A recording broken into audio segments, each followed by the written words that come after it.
Hello students, good morning to all. Today I am going to take a lecture of 10th class and today's topic is reflecting index. This is the third part of this topic.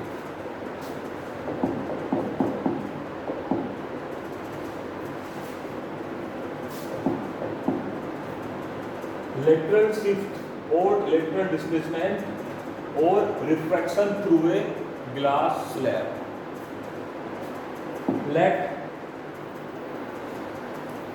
This is a glass slab. Okay, this is normal on the boundary of this glass slab. Okay, let a ray of light incident at incidence angle I. It is incident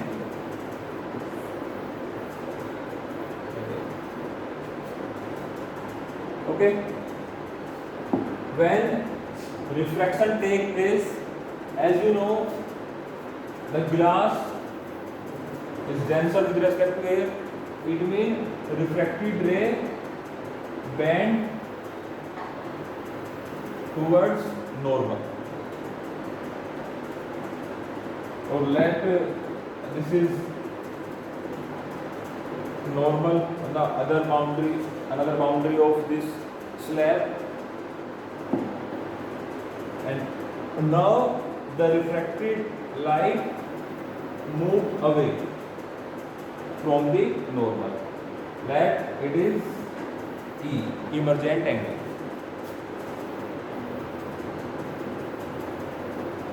Emergent ray. And this is emergent angle.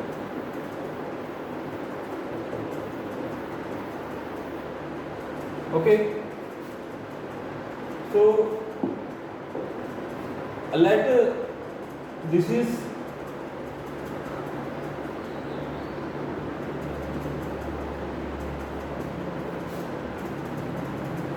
undeviated light. A ray of light incident at angle I. After refraction, it bends towards normal. If there is no deviation take place in ray of light, then ray of light follow along this path. But refraction take place, so refracted light move like this. So this gap is known as normal shift, or known as lateral shift. It is lateral displacement or lateral shift. Okay, this is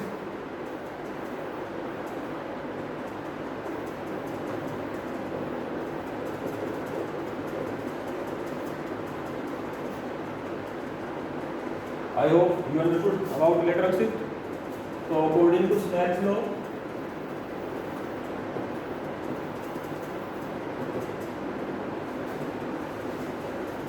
that the refractive index of this medium is mu2 and this medium is mu1. Then 1 mu2 equal to sin I upon sin, that is R. Okay, this is the first boundary for first boundary, and 2 mu1 equal to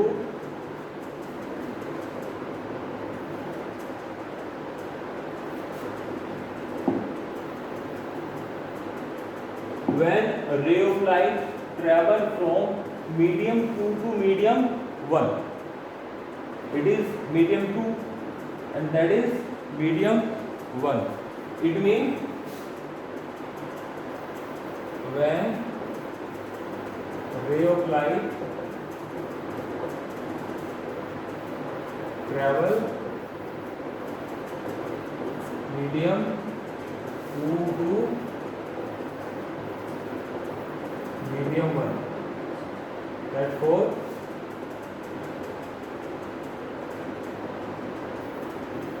from 1 to 2. But that is from 2 to 1. It means 2 mu 1. 2 mu 1 equal to sine R, and this is angle R, and upon sine E. Okay, that is equation first, and that is equation second. So when equation first divide by equation second, first divide by equation first divide by equation second, then 1 mu 2 upon 2 mu 1. 1 mu 2 upon 2 mu 1 equal to sin I upon sin R into sin I upon sin R equal to sin R upon sin E.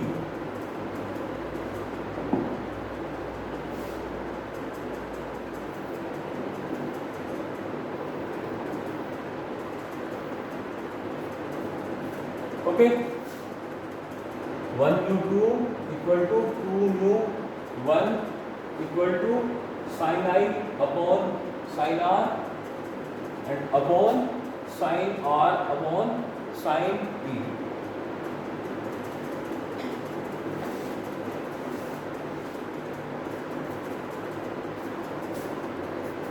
One mu 2 upon 2 mu 1 equal to sin I upon sin R into sin E upon sin R.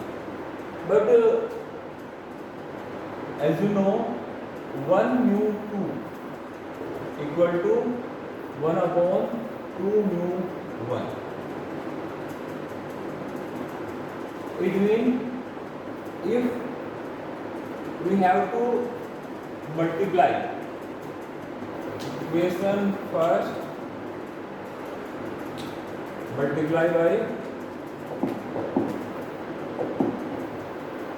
equation second, then 1 mu 2 into 2 mu 1,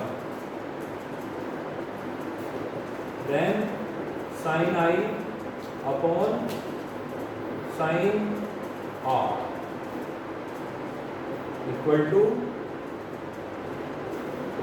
sin R upon sin E.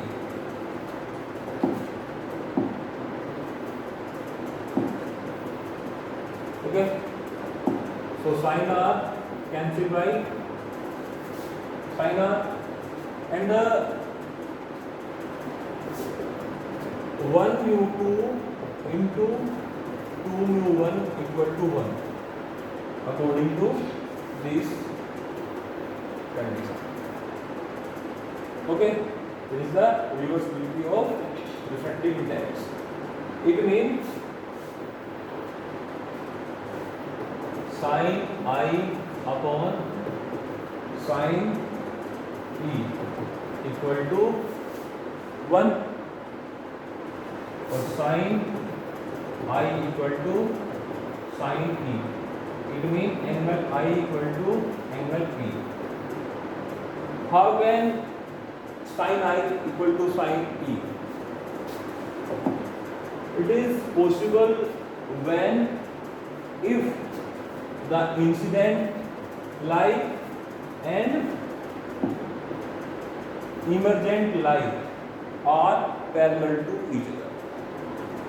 So it means the incident line and emergent line are parallel to each other. mean incident ray and emergent ray are parallel to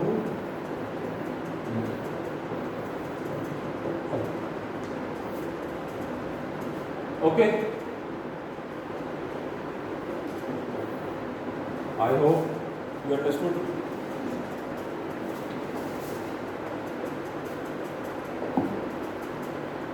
This is next topic, reversibility of light. What is the reversibility of light?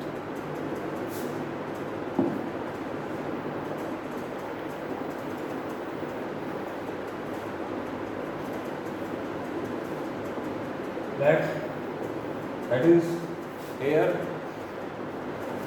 that is glass. Okay, it is normal on the boundary of glass. It is angle I when ray of light travel near to glass, it bend towards normal, and after refraction it move away from the normal. Okay, that is R, that is E. So 1 mu2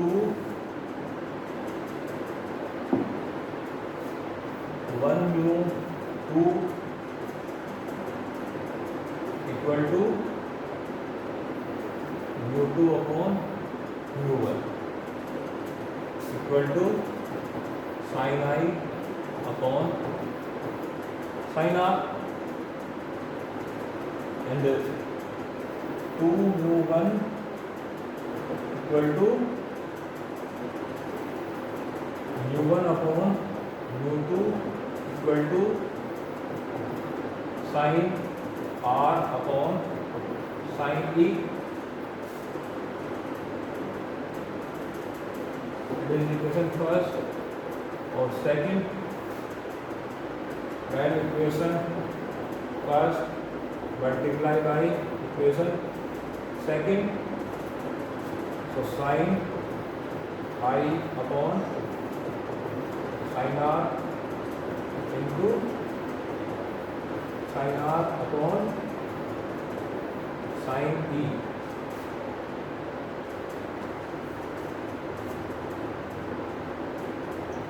Then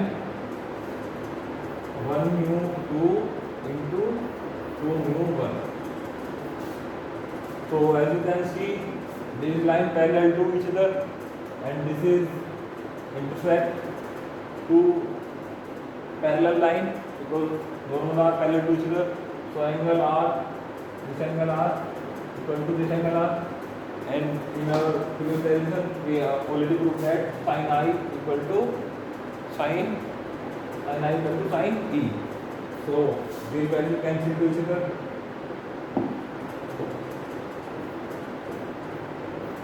So it means 1 mu2 into 2 mu1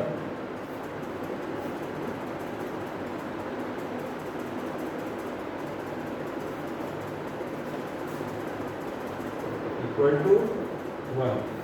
Okay, so 1 mu2